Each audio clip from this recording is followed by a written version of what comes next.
welcome back to another episode of Tinfoil Hat. Tinfoil Hat. Come with me into the waters of conspiracy with Sam Tripoli. Sam Tripoli. Sam Tripoli. Mr. Sam Tripoli. Sam Tripoli. With my friend Ryan Davis. Hi, Ryan. We're like doing this Gay couple of conspiracy theories. I think it's beautiful, man. up there, partner. Say that again. It's some mystical, deep, dark realm, crazy shit. Wake up, Aaron. There's reptile people everywhere. Hey man, where's the truth there, dog? Oh, what the fuck are you guys even talking about? Are you ready to get your mind blown? Revolution will be podcasted.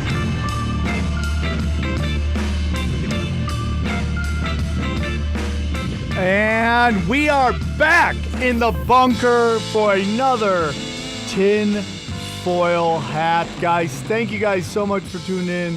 We really appreciate you guys are the best. The episodes just keep getting better and better. The last one, you guys love it. Yeah, just go to iTunes, wherever, Google Play, wherever you want, go there.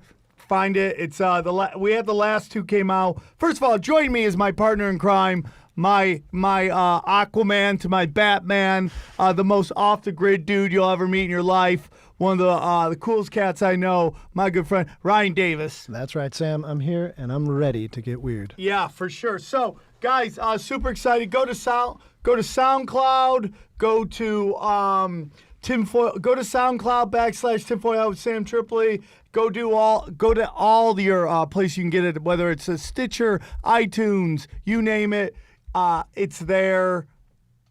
Where else could it be, Aaron? Aaron, where else could it be? We're on YouTube. We're on YouTube. Yes. Check out the YouTube, dog. Check out the YouTube. YouTube has all the videos up here. If you want to see visually what we're doing here, go and check it out. Check out the YouTube. Check out the our Instagram, our Twitter. Again, it's Mad Hatters 39ers. Check that out. Check out the, that's the same thing. Check out, look at that. Man, almost 1,000 followers on our Instagram. All the best pictures. Our homeboy Off the Grid is definitely putting that together. And then go on to Reddit, put in Tinfoil Hat Show, and catch up, talk to other tinfoil hatters, talk to other Mad Hatters, get it going. So, yeah. And then, of course, the T-shirts. You guys are loving the T-shirts. People are loving the Smoke Weed, Eat Pussy, Hell Satan T-shirt. I'm really amazed. I love it, dude. I'm going to go get me one of this one. I'm going to buy one this week. The tinfoil hat ones, you guys love it. On the back, it says, now you will see them too. And then, of course, everyone's favorite, woke Prince. Yeah, and for those of you who have bought shirts, go ahead and post to our Instagram. We'll go ahead. Oh yeah, and check man! it out. Put those up, and we'll post them to our Instagram. Spread the word, spread the love. Spread the word, spread the love. Philadelphia, how you like me now, Philadelphia? I will be at the Philadelphia Punchline Philly, August 24th through the 26th. You can get your tickets now at punchlinephilly.com / Sam Tripoli. Go. I promise you, it will get weird, dude. It is going to get weird. That is the business, everybody. That's the business. So, Ryan, what is up, bud? Oh, man, I'm excited. I just worked the Neil Diamond concert last week. Not only did you work the Neil Diamond concert, a week before that, what'd you work? Oh, I was on stage with Slayer. So you did Slayer and Neil Diamond. You're almost like the Eagles of death metal. That's what they say. They're between Eagles and death metal. Oh, it was awesome. I saw a bunch of weird white people both weekends. You saw people who have mastered their art form, which is amazing. And both of them are legends in their own way. I was very surprised at the mosh pit at the Neil Diamond concert. I mean, those oldies in their wheelchairs and their walkers, they don't fuck around. Hey, dude, you know what, man? I love Neil Diamond. When he does Sweet Caroline for the second time, your head explodes. It's amazing. He's a master. He's had so many hits, dude. 50 years in the game. That's amazing. So let's get into the show, man. Thank you guys for tuning in. Thank you for all your support. We got a really good one. You guys love the Marty Leeds one. You guys love the Brody Stevens and Brian Toohey 2E1. Tush, tush. So thank you. So this one I've been really excited about. Why don't you tell us a little bit about the episode we're getting into, Ryan? Yeah, we were a couple months ago. I would say we were backstage at the Laugh Factory. I was following you around like a little puppy, and we were sitting there. We happened to have a conversation with a young up-and-coming comic. His name's Shaan Joshi.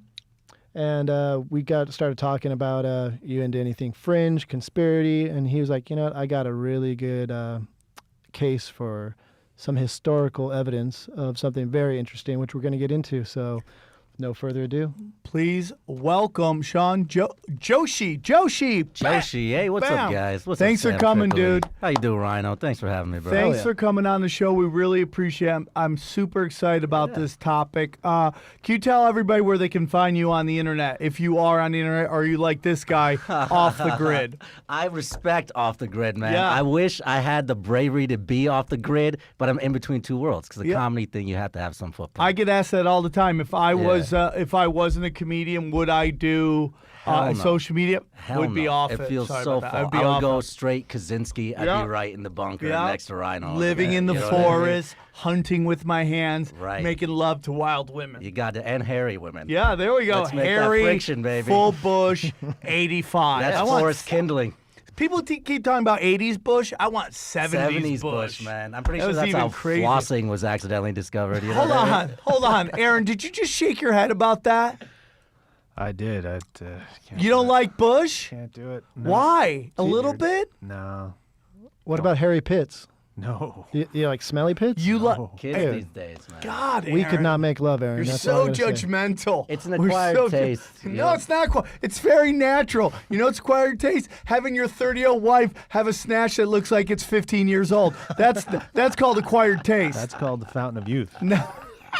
Drink from it. Drink from it. How can you drink from that? You can't drink from our fountain of youth. We're trying fountain of knowledge. The fountain of youth is right next to the fountain of knowledge. Not on my wife. Our whole thing is convince him that this is all true. So good luck on that. It is all true, man. Shaan, where can they find you real quick before we get into At that? Shaan Joshi, ShaanJoshi. My Instagram is Shaan.Joshi, ShaanJoshi. And I'll be doing Vegas to Tropicana next month from the 23rd to the 2nd. Oh, you're So, playing the Laugh Factory. Yeah. Oh, so that's if you're great, in dude. Town, come say what's up, man. The We Laugh can talk Factory's some been weird shit. great the last couple times I've played them. I got to. The Laugh Factory is great, man. It was. It's been a lot of fun. Whether each way it's either you go really early and it's a super hot crowd, or you Yeah, go yeah. way late and they're tired, but you can just go off You on could them. go. I know, like last time, Sam just runs the fucking out of breath. If you ever seen Sam do comedy, he goes up on stage the same way. I think I heard something about black infant baby dicks. No. And then It he was ran the fuck out. I have a bit about oppression math and how if you're a fat black gay midget, you can That's say what it was. whatever the fuck you want. Yeah. I was chilling there with Chris Rand, and that's the only sequence we heard. And Chris goes, "Yep, that's a Triple E joke." That's a Triple E He joke. was great in Pop Star. Oh, I he's was. so I good, didn't even man. know he was in it, and I was Yeah, watching yeah. it, and he crushed it. Did you see the movie Pop Star? No, everyone's been talking about it, man. Who's the guy, the lead in that? What's his name? Andy Samberg? Samberg, yeah. You know, what, man, his movies are way better than he gets credit for. They are. Well, what was that other one? Like nobody saw it, and now it's like a cult, like Hot Rod. Hot Rod. Hot You know what Rod it is, man? fucking hilarious. Man. Hollywood gets, or the mainstream media, or pop culture gets a certain view of you. Yeah. And then they stick with that, and no matter what you put out, it's either people are going to go see it or not, based on that view. Like Sure. Vince Vaughn. Yeah. Vince Vaughn put out a couple kind of like not the greatest movies, right? Yeah, sure. So people had a view of him in his comedies, and his movies didn't do that well. But Right. then you watch like the last couple ones, they're hilarious. Right. This Andy Samberg movie, Pop Star, hilarious. I think it was really funny, and Chris is great in it. And I think the thing that happens with guys like Samberg is Hollywood has no idea how to market that because it doesn't fit. That kind of humor doesn't fit into the little boxes that say, okay, I know I can understand this. I can easily package it. Here's this. They don't know how to sell it. You know yeah. what I mean? And maybe it's not meant to be like a big release like it's Yeah. supposed to be. Like It's meant to find its audience in its own It's time. funny though, dude. It's really a good. funny ass movie, dude. Yeah. Well written, dude. Everybody, but he was great. So we gigged together at the Laugh Factory, and that was a lot of fun. sure. But yeah, Ryan said we met. We were talking, and you started talking about Hinduism, and you're a Hindu, and all that stuff. Right, whatever that means. of What course. does But that we mean? can get into all that. Well, like when you're discussing Hinduism and you have no prior knowledge of it, it's very hard to explain because it depends on Western concepts of what even the words God and religion mean. Oh, You know what I mean? yeah. So like Hinduism isn't even a religion in the traditional sense. Like we would look at the Catholic Church and we would say, okay, we know this is a religion. This is a central authority that says you need to check off these particular boxes in order to believe in this faith. Okay, there's no centralized authoritarian to decree that this is Hinduism or that this isn't Hinduism. So there's no central authority to say these are the books that belong in Hinduism and these aren't the books that belong in Hinduism. There's no central church to be like you are a Hindu or you are not a Hindu. Okay. So it's completely decentralized. It's completely disorganized in that sense. It's a lot like anonymous in some weird way. In some ways. There's all these branches, but nobody Right. answers to nobody. That's actually a pretty good analogy, yeah. But it's also why you have that kind of vacuum filled in by you see guys like gurus, you know, or like a school of thought like Hare Krishnas. So you do have these people who come in and try to like codify it in their own ways. But true Hinduism, in my mindset, is completely decentralized. You can't own it. Yeah, it's You a know what I broad mean? philosophy, but Exactly. covers everything from yoga to the concept of, Right. reincarnation. It's got its own built-inness. Sure. I mean, it's 1.1 billion people on the planet are Hindus. That's Right. 15% of the global population. Right. But you never hear anything about it in the mainstream media or anything. Culture. Yeah, because you do hear about it, but when you hear about it, it's through pure jingoism. It's stuff like they worship cows, or they believe in these millions of different gods, both of which are kind of false statements. If I had to give a base to Hinduism, I would say it revolves around certain religious texts.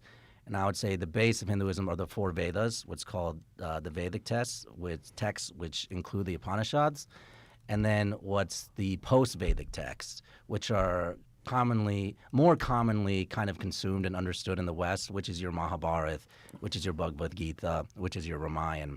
And I think these kind of texts together form some semblance of what we can call Hinduism. Yeah. But just on the other point, we don't worship cows. I have interesting theories on that. Like, they'll tell you... What is that? They'll tell you, okay, if you go and you talk to the Western scholars who are Indologists or whatever, they'll tell you that cows are sacred because their importance in the agrarian society that India was, meaning if you didn't have a cow, you couldn't plow. You couldn't get milk, you couldn't have cheese. But I think, we were talking about different stuff before, but if you look at guys like Terence McKenna and stuff, Yes.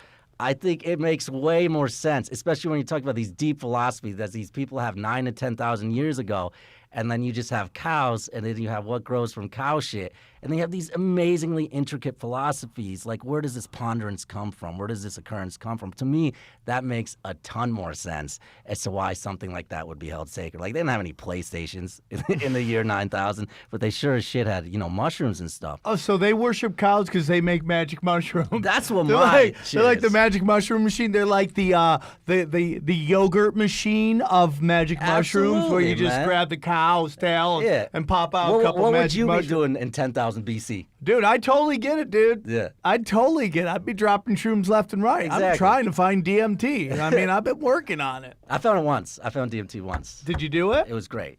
It's like What I call was it- the experience? I call it the anti-drug because it was like Oh, cool, so- because I'm sober. I'm trying to look for a reason to do it, and you just gave it to me. it's so hyper realistic that it's almost not like even a drug. It's like that reality is more grounded than this one in a way. And I was kind of like the guinea pig because my friends were a little afraid for it, so I was there doing it and kind of explaining everything. Dude, your people eat cow patty mushrooms. You can have this too. Jesus. Exactly. But it's cool. Like, we had Zeppelin on a record, and I don't know how to describe it other than like a sound frequency became isolated, and it's almost like you soar within that one frequency, and like you go to this different place within. If you've ever had tunneling in your mind and like a drug experience, it's like that. But you go to a different plane that exists in almost like quadrants. And I just remember being in this circle with other beings I can just describe as living entities outside of myself that I was interacting with, their own separate intelligence. And we've heard that before about Yeah. DMT, that there is an interaction with other beings. Yeah, but you feel like these are separate intelligences outside of my own being with their own thoughts, ideas, and motivations who are coming to me, you know? Wow. So it's just like this beautiful, it's short, but interactive experience, you know, that is totally worth it. I would recommend it for anybody. Oh, my. Did you get the feeling that the way Terrence McKenna talks about, he has an idea that you're underground or you're inside of a large domed. His breaking down of DMT, which he's done many lectures on, he talks about that. There's a sense of being within, like below the surface. I don't know if I could speak to that. I could definitely speak to interdimensionality. I could definitely speak to an interdimensionality quality to it.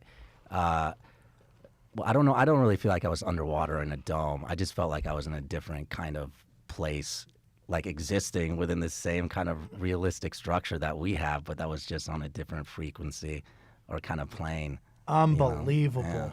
Yeah, and what's interesting too about bringing it back to the mushrooms is for the 40 years that the Israelites were wandering around in the desert, every morning they fed off of something called manna, and it grows in the early morning in the mist.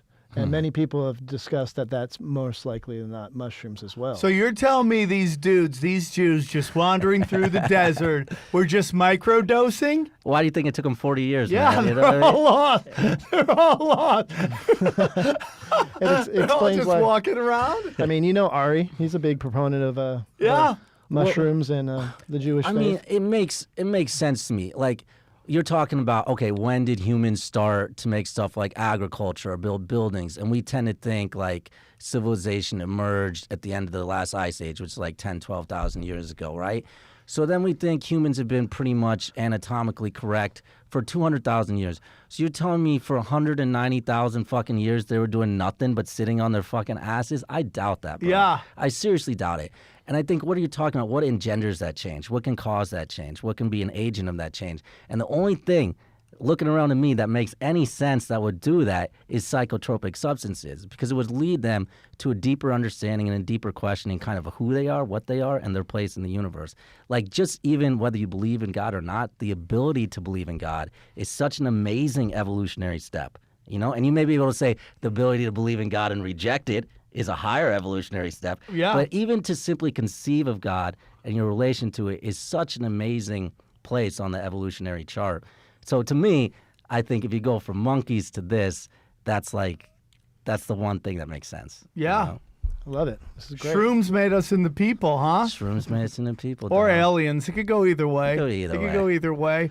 Alien shrooms, perhaps. Who knows? Alien shroom? I mean, there Alien is that shrooms, theory bro. I've heard Rogan talk about before where they think that aliens, that spores from mushroom spores are actually... It's called Panspermia. panspermia. Yeah, the only thing that could withstand the vacuum of space would be spores on an asteroid, and potentially, and not necessarily that it's even from another planet, but there's an idea that life. We know that the world has met many type of extinctions, and one of them being from asteroids. So For sure. an asteroid hits the Earth, and then parts of the Earth goes back up into space.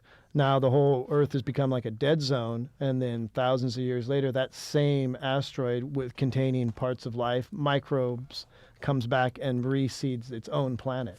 That's crazy, Sure. dude. I just think logically panspermia makes more sense than life just starting on Earth. You know, it makes much more sense in terms of an asteroidal impact or something Yeah, else. me too, man. Yeah. That's or where aliens just got weird with some monkeys, and just made people. I mean, it could be weird. I mean, aliens Well- like weird shit. Well, you know, the thing about it is like, the ideas of aliens have been so gaslit, right?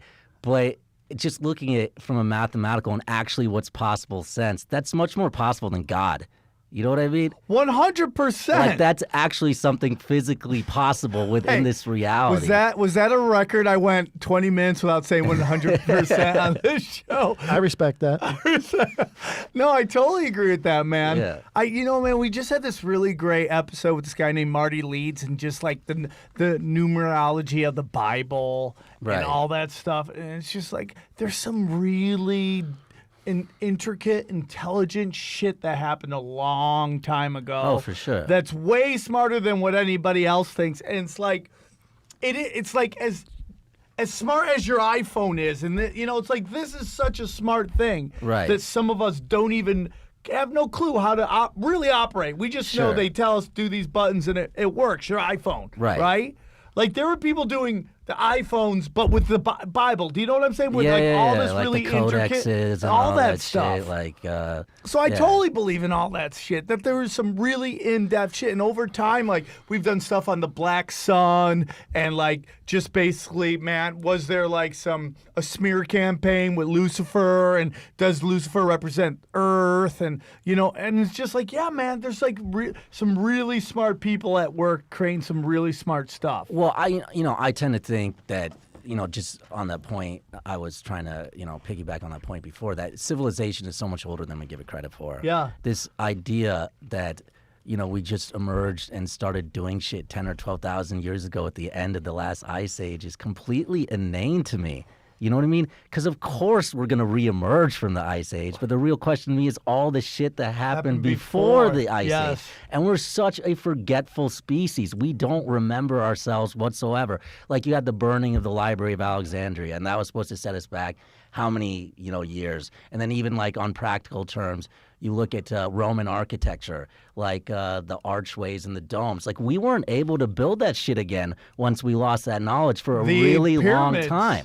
Yeah, the pyramids, They say that we're closer in time to Cleopatra than Cleopatra is to the construction of the pyramids. Yeah, absolutely. And that's if you trust the mainstream dating on the pyramids. Even. Yeah, and Egyptologists, they're the ones that are like, basically, they're the gatekeepers that allow anyone around the world to do any sort of excavating and archaeological digs. Because in theory, the Egyptians moved into the pyramids that not even they constructed. It was a legacy civilization. Yeah. They took it over from people that had already previously constructed it, is the thought at least. And I think the most compelling evidence of that is just the water erosion at the quarry of the Sphinx. Yep. I think pretty clearly if you look at that and you want to look at it with open eyes, it shows that quarry was at least around for far before, whatever 5,000 year date. So crazy, dude. Yeah, and very recently, I think less than like 2 months ago, they discovered a skeleton in Morocco. And we know we've been human sapiens, full on me, Sam, Shaan. We've been in this shape for at least 175,000 I've been in better shape to 200,000 years. We knew that, but they discovered this skeleton, and now it resets it to 300,000 years we've been Homo sapiens. So you're just telling me we're hunting and gathering for humans are amazingly bright, amazingly smart. You give us a couple generations anywhere, we will build some crazy shit. Yeah. You know what I mean? Yeah. So I don't believe that in 180,000 years we just weren't doing anything.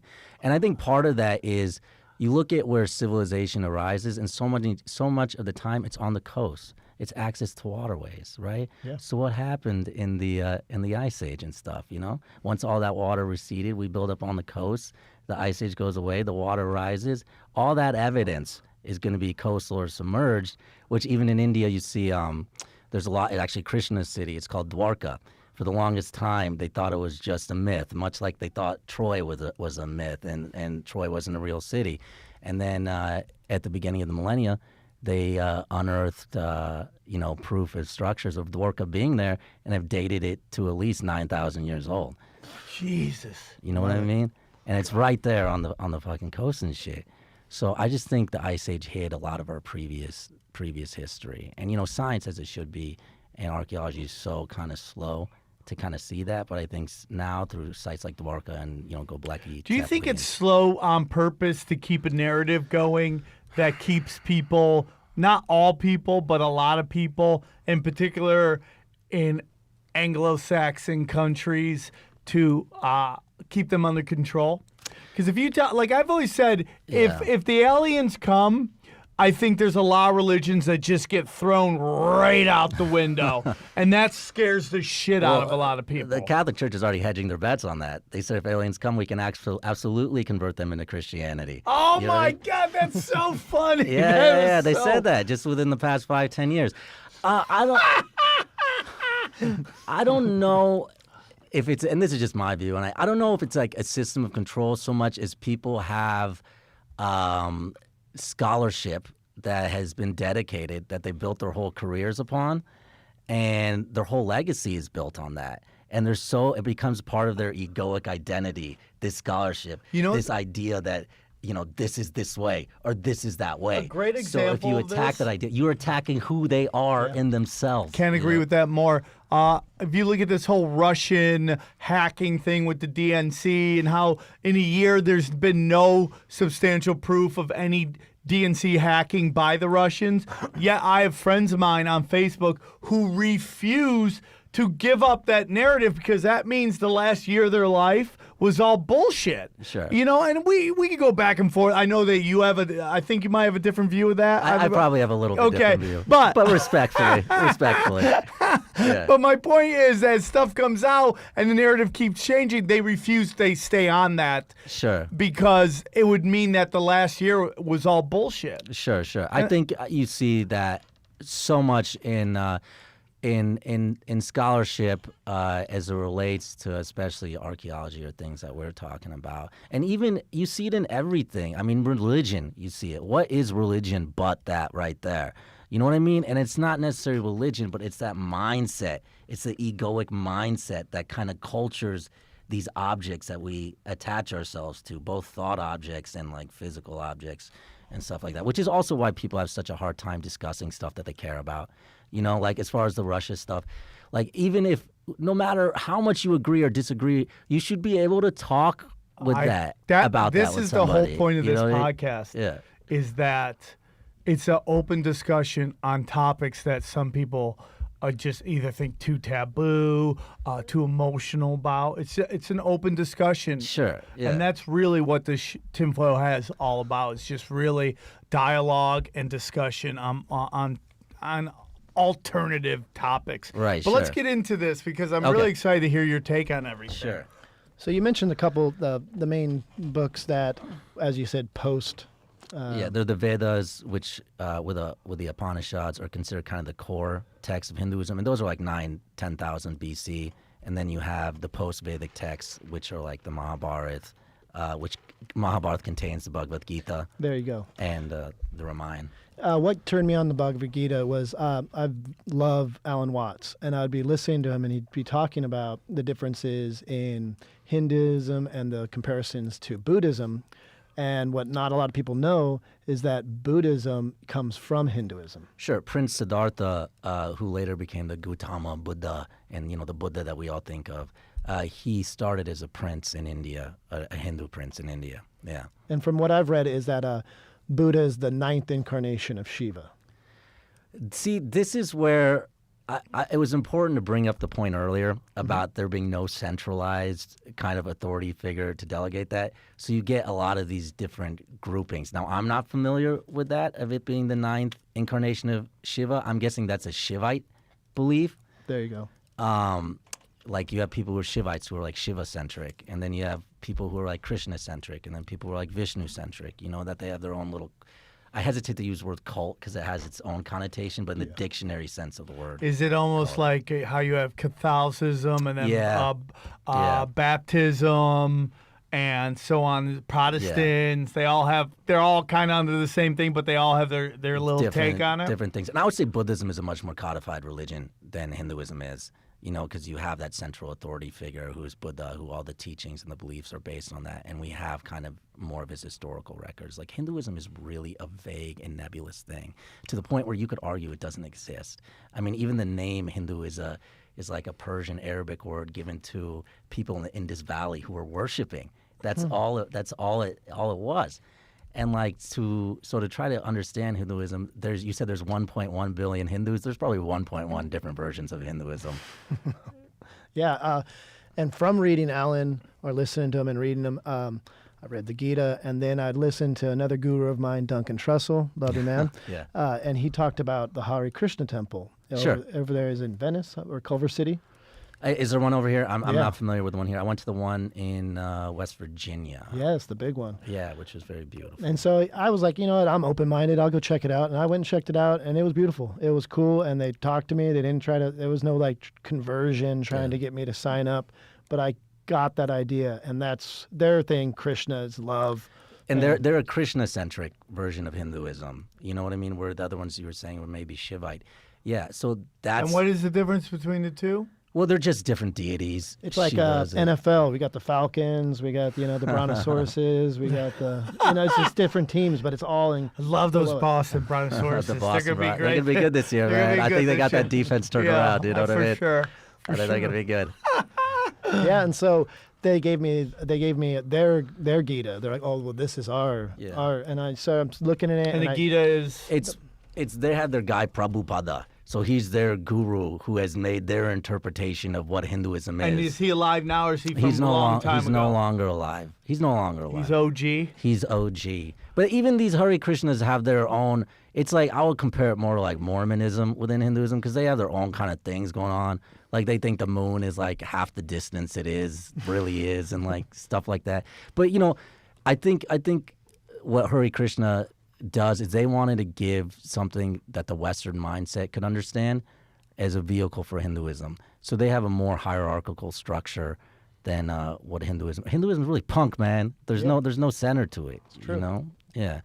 And like even how we conceive of God in Hinduism, I would say it's different. So like you look at a lot of Western religions, whether it's within the Judeo-Christian heritage, maybe not Judaism itself, but like you look at how Christians conceive of God almost as this man sitting on top of a throne in a heaven. And that word or that idea isn't really applicable to Hindu belief. Like God in Hindu belief is nothing but the totality of all energy and matter in the universe. So you look at the Big Bang and, all the matter in the universe and everything was there in that point in the Big Bang. And within that was life. And within that was consciousness. You know what I mean? And the totality of that is what they mean when they say the word God. You know what I mean? So it's a further encompassing thing than just a man or an idea or a manipulator like that's there setting, these events in motion. So it's kind of a different construction of God. And I think you see that in Buddhism as well and in the Eastern traditions. They have more of that kind of approach than the Western material conception of what God is, or as your people say, Yahweh. Yeah, it's so much what I like about any topic is there's layers and it's metaphorical in a sense to where I've heard a story of one of the deities. It's Brahman and Atman were having a conversation. And They sound like a comedy duo from the 50s. It's Brahman and Atman, the Well, hottest Brahman and father. Atman, they would have made it, but dude, that Laurel and Hardy came through and just took all their thunder. Coming in Pantages this weekend, Brahman and Atman. And Brahman says to Atman, he's like, I want to play a game. I'm going to chop you up into 1,000,000 pieces, and you have to put yourself back together again. Sure. What? And that's what we all are. We all have a piece of the Atman, the highness, So when we have these conversations, and me and Sam, we have our own little secret club. We're friends of Bill and whatnot, and so we deal with addiction. And I feel like that happens in those rooms where we come together, we sit in a circle, and we have conversations, and we connect. And in a sense, the only way that God becomes whole again is when we have these conversations and we connect with ourselves. We break course. down the barriers and we connect with Yeah. one another. And even podcasting. I mean, I got sober through podcasting. Sure. I heard a conversation on Duncan Trussell once again, and I was like crying in my fucking drink. I'm like smoking weed, I'm snorting, and I was just like, I want to get sober. I want to be like this guy. And in a weird sense, you don't have to be sober. You don't have to be Hindu. You don't have to be Buddhist. You don't have to be Islamic. But for me, it was like a light that brought me to a higher self and got in touch with my own like inner God. And now I feel like that's what I can do in a sense. All I can do is be honest, open, and willing. Sure. And that's how you do anything. How, H-O-W. And that's how you love, and that's how you communicate without having your own belief systems block your ideas. And it's beautiful. And I owe so much to Sam because like he believed in me. We had these conversations and he's like, whoa, man, you're fucking crazy. And I was like, yeah, I'm down to help you. You're anytime." welcome. Yeah. So that's me saying, you know what? My God self, the Namaste, recognizes your God self. Yeah. So. And, I mean, human beings are wicked. We are literally the universe recognizing itself. You know what I mean? Like, take out all religious, non-religious, take out all of that, whatever you want to take from it. But we are literally universal material becoming conscious of the universe around us, which is like insane. Well, there's a absolutely insane. very famous Neil deGrasse Tyson video quote, and they asked him, what's the most astounding fact? And I listen to it sometimes when I get really depressed. Maybe I'll play at the end here. The star stuff. It's about how the universe, the Big Bang, all that is in each one of us, and Yeah. how we're all really connected. Yeah. And in a weird way, and I don't want to bring up Satanism again, but when we had the guy on, You really Lucifer, love Satan. I had no, no but idea. no, I just love the different religion and how Sure. like really when you break it down, there's so much similarity. Sure. And then what we're talking about is the universe. We're all the universe. We're all in one. Their whole thing is like we're all gods. You're a god. I'm a god. We're all gods, and we're connected together. You know, and that's a really big thing. Has anyone ever taken all the religions and just sat down and wrote a book about how they're all similar? Has anyone ever done that? I'm sure somebody got a PhD doing that somewhere. I don't know. I think that'd be the greatest book ever. But yeah, man, we're all like the Big Bang Theory. All that is all in each one of us, and then we have to reconnect with each other and how we're all part of the universe. Yeah, and by reading, getting into Hinduism, or just investigating it, what really turned me on being a sci-fi nerd is I was like, dude, there's these guys that are blue. There's like multi-armed people, like, Yeah. and they're flying around. They're like, and so I was like, what the fuck is this? Let's Right. get into it, And that's what man. brings us into Yeah, it. go for it. So, just real quick, I mean, the Mahabharata is basically like, what is it, a 13th century? It's like the world's longest poem. Yeah, and that's the other thing lost in the post-Vedic books like the Ramayana and the Mahabharata is they're just like the most beautiful poems in verse that have ever been written. Like even just on a literary level, they are just so like beautifully constructed and the thoughts within them. Like if you're into reading and stuff, like you should absolutely read these, you know, just from a literary perspective. And like to very briefly just break it down, it is like an epic poem describing a battle for control of a throne and a kingdom between two families. It's Game of Thrones yeah, for there's way Tyrion back in the day. Lannister, there's Cersei.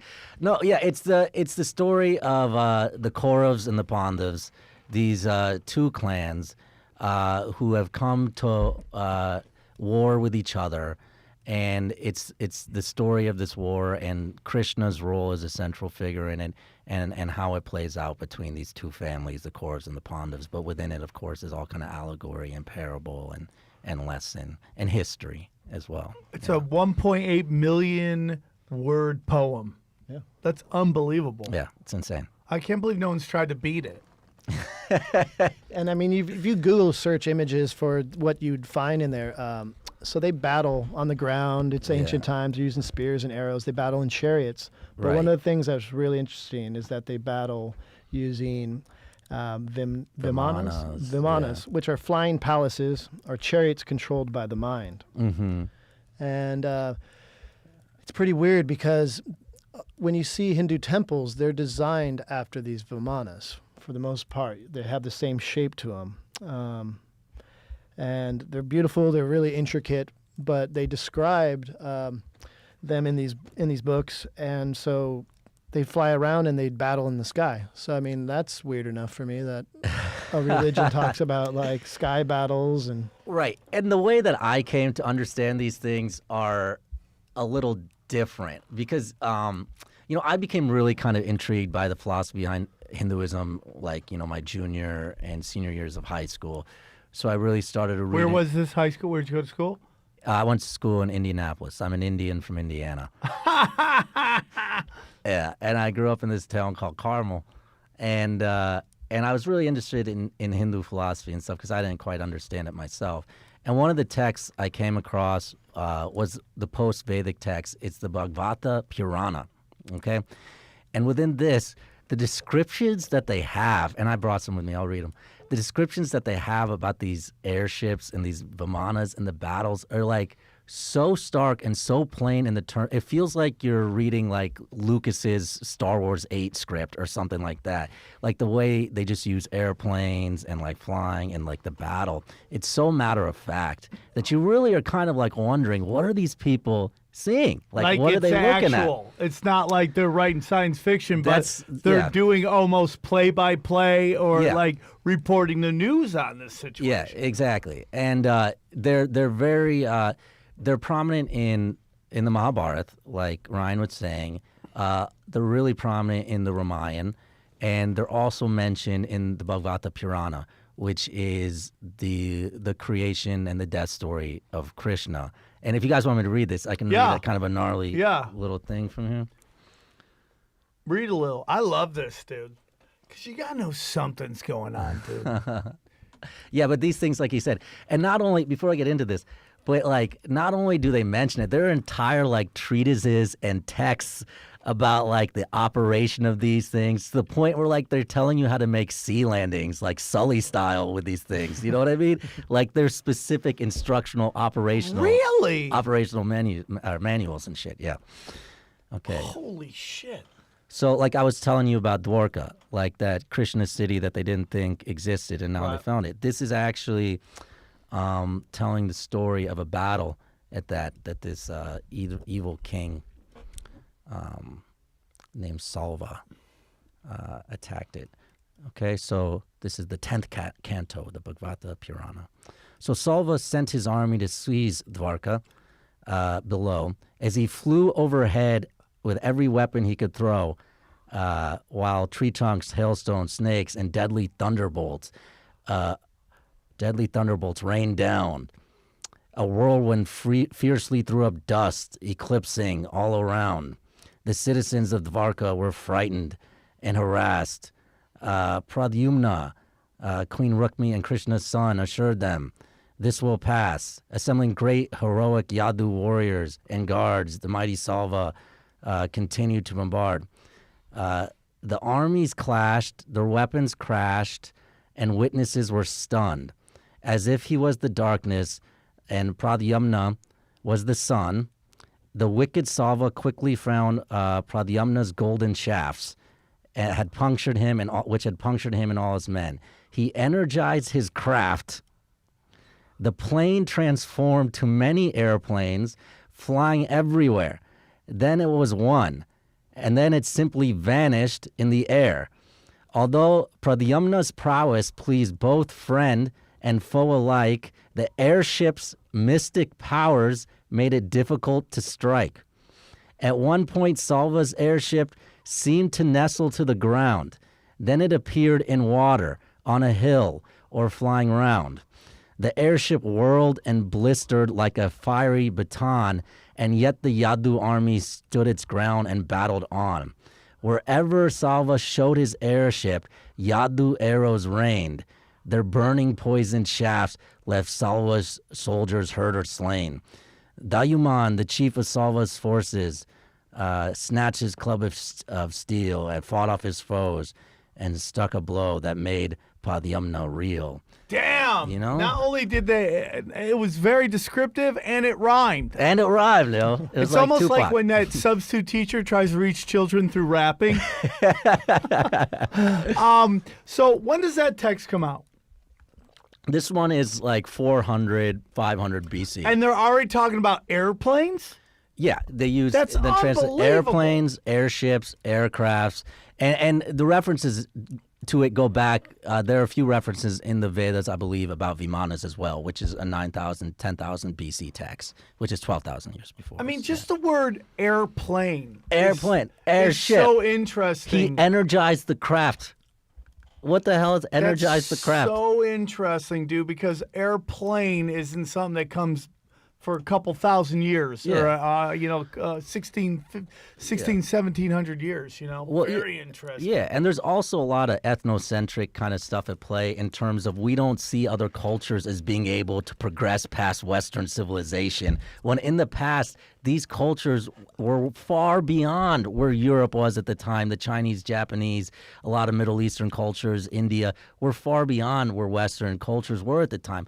Like, you even look at the concept of atoms.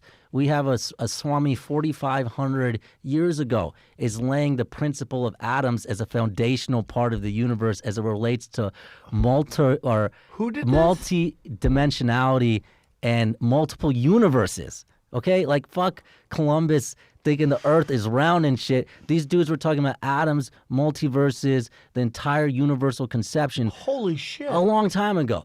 But that doesn't get credit as being the first instance of atoms. It's a guy named like Democritus in like Greek in 400, and his thought was like, well, if I keep cutting this bread, eventually I can't cut it anymore, and what's left is the base of all things. And they give that as credit for the first thought of atoms, and this guy way before that is talking about atoms as it relates to like Everything's universe and dimensions. whitewashed, huh? Historical Yeah. whitewashing. Yeah. It's crazy. Yeah. Just people just knew shit. People Yeah. knew shit. You know what I mean? For sure. Yeah. What's really interesting, so now that we're talking about that, I mean, you described these weapons. Yeah. In there, we have a quote in here where it does talk about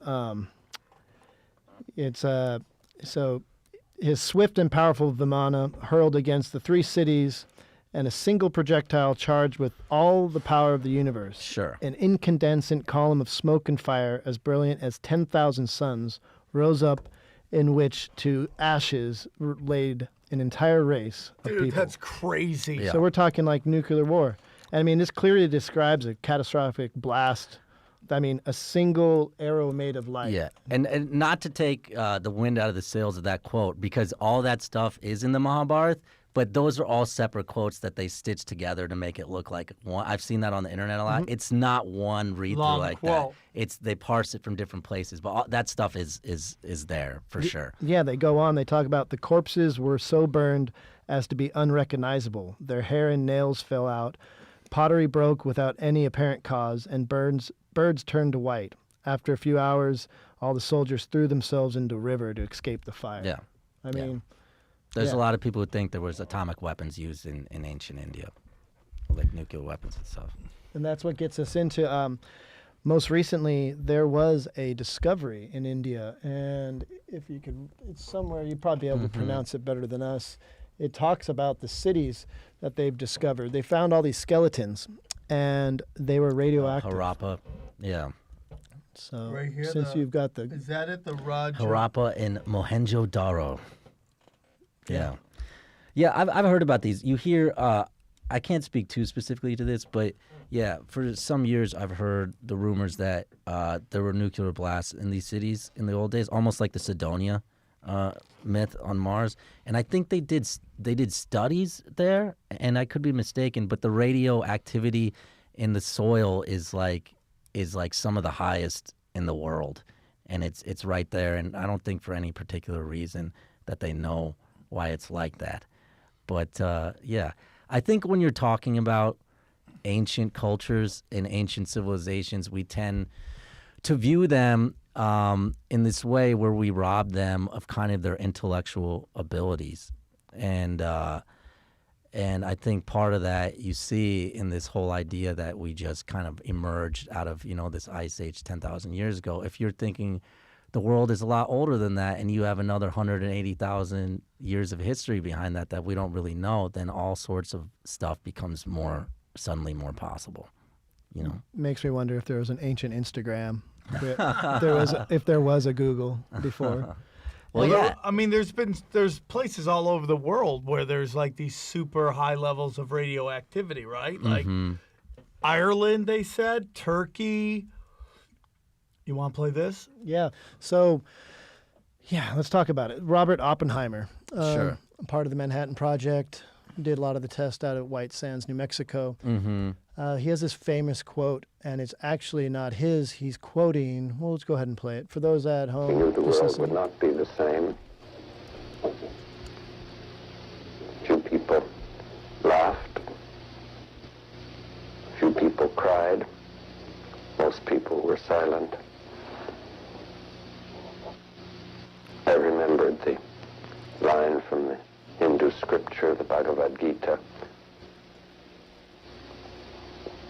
Vishnu is trying to persuade the prince that he should do his duty, and to impress him takes on his multi-armed form and says, "Now I am become death, the destroyer of worlds." I suppose we all thought that one way or another. Jeez. That shit is so heavy for like multiple reasons. So heavy. But was Right. there something you want to ask specifically about it? Well, when I see that, I've known of that quote for a long time, but just seeing him speak it, I can see the pain in his face. Boy, he sheds a tear. Yeah, and once you understand what the Gita is about, it totally makes sense why he's quoting it. Because the whole Gita is Arjun is standing on a battlefield, and he's looking, it's almost like a civil war. And he's looking across the battlefield at his cousins and his family and stuff, and he does not want to fight. He doesn't want to destroy them, but he has to do his dharma. His dharma is his duty. And the entire book is Vishnu or Krishna. He says Vishnu is, people think Krishna is an incarnation of Vishnu. But Krishna's entire thing is you have to do your duty. And so the whole thing is about the conversation between Krishna and Arjun about that. And then you look at Oppenheimer's situation, and here he is creating the most destructive force the world has ever seen. You know? And you could see he used those texts as a way to understand, okay, how can I bring this into being? So I think he was looking like, this is my duty, my dharma, even though it can cause this pain and this type of destruction, like it has to be done. So it makes sense to me why he uses it. The other Oppenheimer quote that's interesting, that I haven't been able to verify if it's real or not, so caveat, but it's tinfoil hats, why the fuck not? He says, that's the first, and you can find the exact quote, I'm sure it's easy to find. He goes, that's the first nuclear weapon that's been made. And then there's like a hyphen, in our times. You know? Oh, interesting. Yeah. So I know Oppenheimer was definitely into like Indian culture and into Hindu philosophical texts. There's also some gnarly stuff about atoms. I should have brought it, but it's talking about the power within the indivisible, like referencing nuclear bombs. Because what is a nuclear bomb? It's the splitting of an atom, and it talks about the incredible power of the universe within the indivisible. You know what I mean? Yeah. So you have this like insane amount of knowledge, you know, about the universe around us by these people who we think of as just sitting around in like dhotis or, you know, like little tablecloths and shit, like not thinking anything. So I don't know. I think we lost a lot of that between now and then. Let me ask you, and maybe we had already covered it with the aircrafts and stuff like that, but I remember talking to you at the Laugh Factory, and you were talking about Hinduism and space aliens and UFOs and stuff like that. Yeah.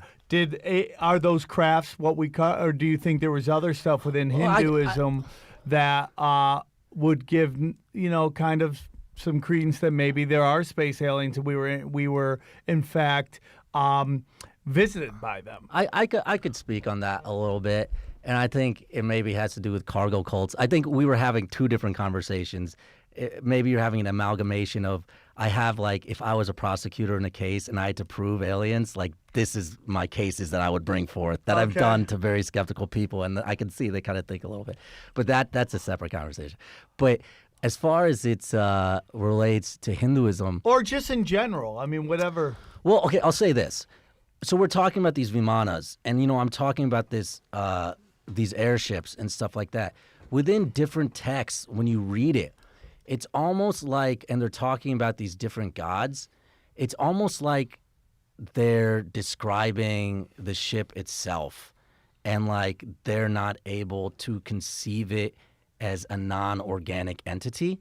You get what I'm saying? Yeah. So like they'll see an airship, and that's the reason I bring up the example of cargo cults is, I don't know if you're familiar with it, but in World War II and like the Polynesian Islands and everything like that, we would use those as like strategic forward operating bases, right? So we landed there during that time, we'd set up our runways and everything like that, and we left.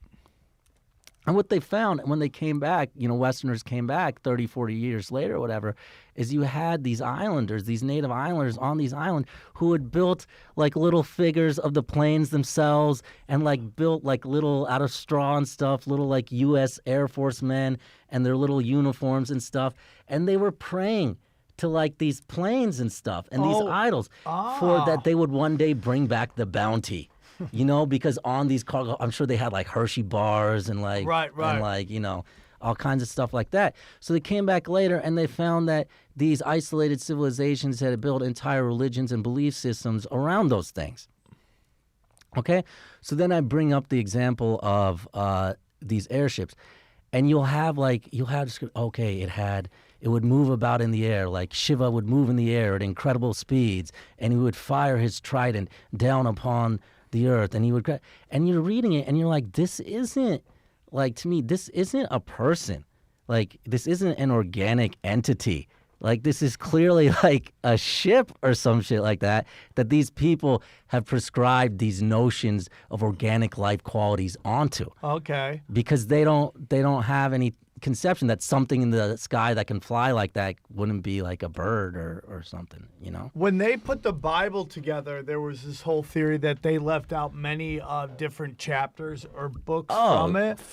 And a lot of them had to do with space aliens. The Book of Enoch. The Book of Enoch. What is that? Yeah. Enoch has reference to Anunnaki.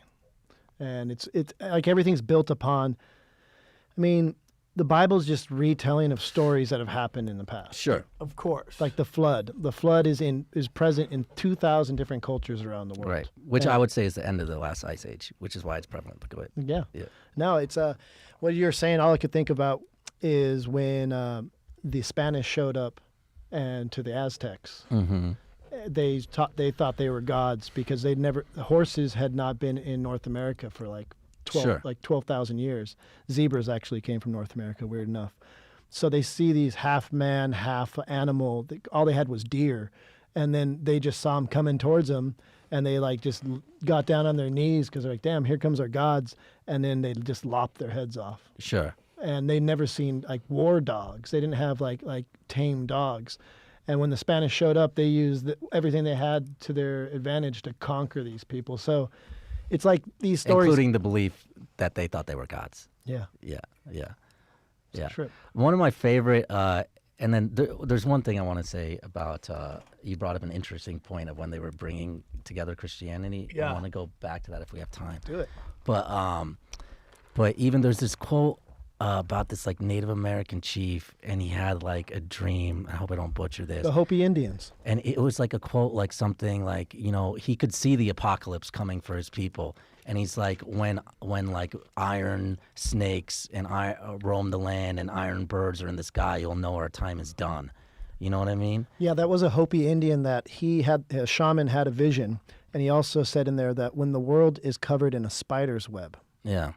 Spider's web, the web, the satellites, just the internet. In a spider's web? Yeah, so he had this in a dream. He said when the world is covered in a spider's web, he talked about the snakes and the iron birds, that the end of his people would come. So he tells his people, the Hopi Indians, and they all gather together and they get all hyped up and they're having this like, they're trying to contact their belief system, and now they're just getting crazy. They're dancing out there and just screaming, and up on a hilltop there was the U.S. Army Rangers.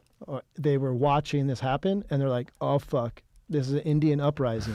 So then they went down there and they slaughtered them. Oh, of course, that's the solution to everything at that time. So what came first? Was it the notion that like, it's like anything, like shamans, people that use psychedelics, people that like are artists, are they seeing the events coming or are they making the events coming? Yeah. Sounds like the original drug war right there.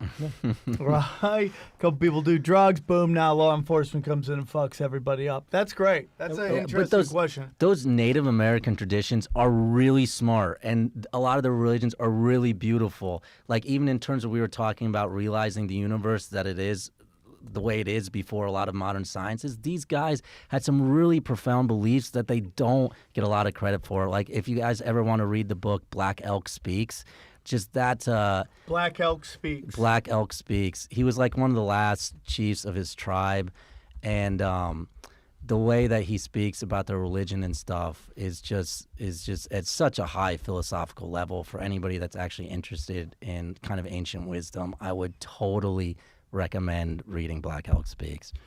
And what were you saying about If you write Christianity and? Yeah. I mean, me being a white guy growing up in the suburbs, anything that was outside of the culture I was into. So I was like, dude, I'm down for reggae. I'm down. I got into Indian raga music, and I was like, and I was also doing lots of acid at the time. So those go hand in hand.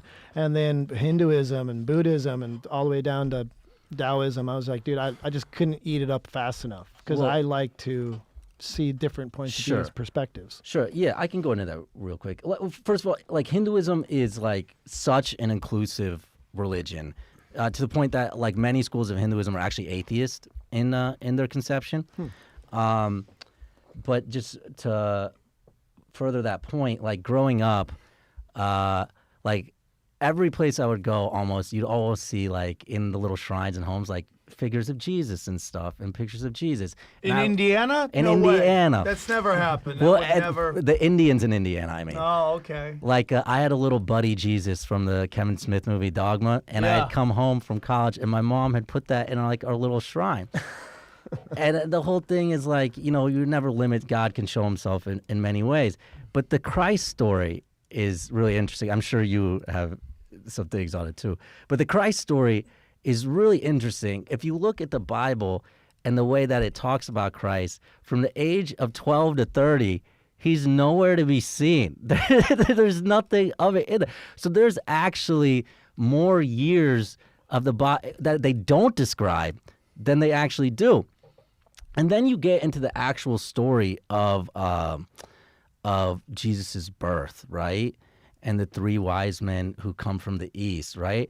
And it's just automatically assumed that those guys are like Persian or Middle Eastern, which isn't the case at all. If you look at how Buddhists actually find their incarnations, if you look at this last Dalai Lama or the Panchen Lama and the way they go about it, they bring gifts that are in the form of the previous incarnation's possessions. Oh, okay? my God. Yeah, and not only that, they follow like star signs and shit like that. And what was supposed to be in the sky, I think now they think it was like 7 AD or BC, this quote unquote Star of Bethlehem. So when you read that within an Eastern text, it makes total sense. Those aren't Persian guys. Those are 3 Tibetan motherfuckers coming to see this next Lama or whatever he is. Whoa. Yeah. And then you get kind of like into the similarities between like Krishna and Jesus. The similarities are so much at the level that early Indologists, when the British took over, assumed that Hinduism was based on Christianity or Krishna was based on Christianity because there were so many similarities within their origin stories. Like, for instance, he had a King Herod figure who was trying to destroy him because it was prophesied that the kid would bring down, his kingdom. Then other than that, you have records in India and Tibet of the Saint Ishanath. That's what Christ is known as in India, as Ishanath.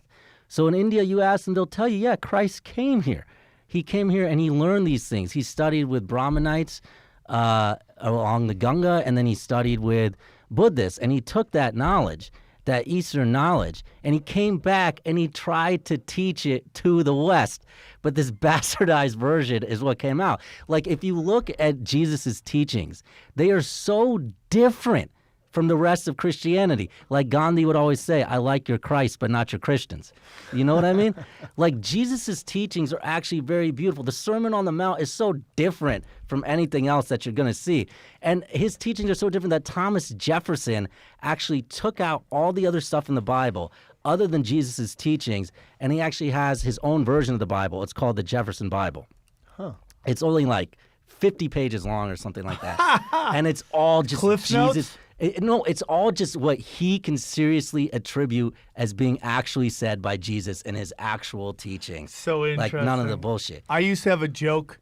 I do a great joke about, I wonder if Jesus ever played any bad gigs because nobody knew where he was. So he's about 32. I tell you, he was on the road doing shit-ass gigs in the middle of nowhere. Yeah. And I'm like, I wonder if the other, like, all the other prophets hated him. Yeah. It's like, why is everybody like Jesus? He's just doing Buddha shit. That's Buddha. That's all. That's Buddha's first album, Buddha's second album, Buddha's third album, you know? That's fucking hilarious. Actually. Yeah. I got this. Do you still whole do thing. that bit or no? Yeah, and I talk about how Jesus invented CrossFit. Yeah. You know, carrying the cross, that was course. cardio with resistance. Of course. And if, right? And if, hey, dude, you know why they call it CrossFit? Because you were fit for the cross. You can't put fat fucks up there; they'll fucking fall off the thing. It's been good. Thank you so much for coming on, dude. Okay. We'd love to have you on I could again. have gone more. No, we'll do it again, dude. Yeah, This is sure. a great conversation. For sure. And this is what the podcast's all about. Just we'll do some shit about, There's so much more shit on the Jesus India connection. That's no, really we'll crazy. do it some too. more, dude. We'll do, Yeah. we'll do it some more. I mean, I'm totally down with doing this over and over. We'll do everything. Like, was 9/11 an inside job? We'll do that too. And we'll also talk about Hinduism and flying ships and all that stuff, man. That's what I love. That's why, what's so funny, as you were just talking and I was listening to you and I was thinking about, this feed that this show is on. And it started out as the Naughty Show. Right. Then it became, which was just like interviewing people, adult film stars, all this stuff. Okay. And then it got into the International Bad Boys, which was all about recovery and the stories of party and all that shit. And now we're into this thing, and it's like Some weirder it's shit. so much of my life. Yeah. It's like I went from crazy to get my shit straight to trying to explore what the world's all about. Let's do some real quick. Let's do some readings. You want to start real quick? Do you got anything you want to push? No, you got my at Shaan Joshi, SHAAN JOSHI. If you're in Vegas at the end of next month, come see me. That's Perfect. At the Laugh Factory. Read from right here. There we go. All right, this is 5-star reviews off iTunes. This is from Censored and Disappointed. All right. Cool stuff, sweet stuff, sick stuff. Yeah, they 5-star want review. longer, guys. Trust me, we're gonna do it longer, but we got to work some. We got that. The podcast has to grow. Trust me on that one. And this one is from at Chris_H00D. It says, great theories with interesting guests, enough lividity to keep it jumping around. Wish they'd go deeper on certain topics like they did with the Tupac Biggie. Remind us that it's impolite that fun questions the narrative. So, And then you got one more. You got right here, the second one. all right, here we go. And this is by Travbone. What up, Travbone? 5-star review.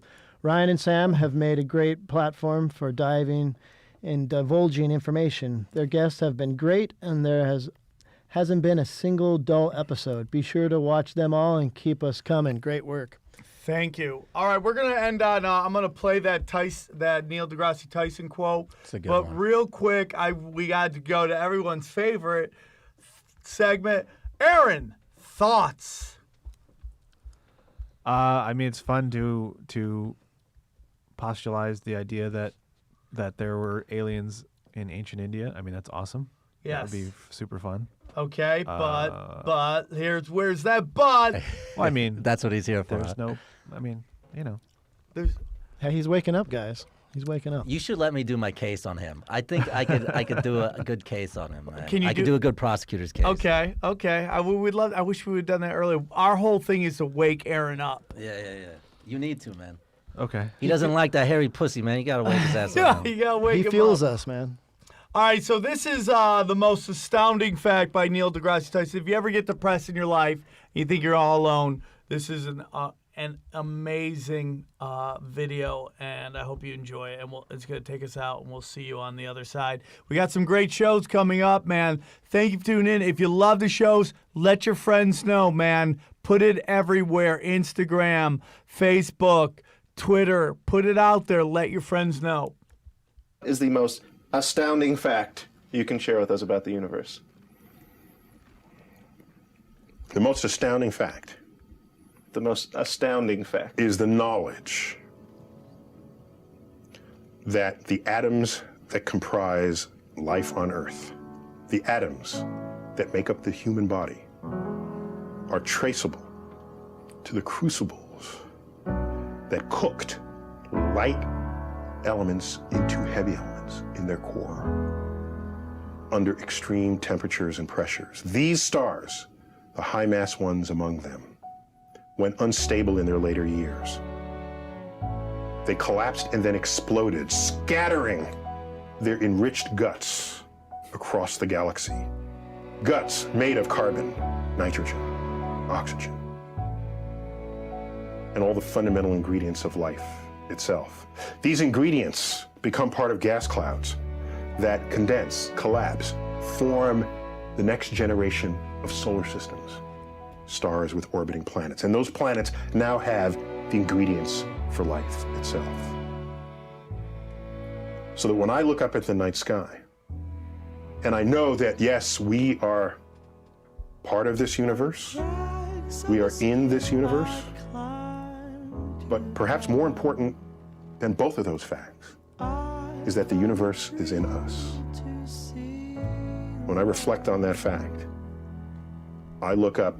Many people feel small because they're small and the universe is big, but I feel big because my atoms came from those stars.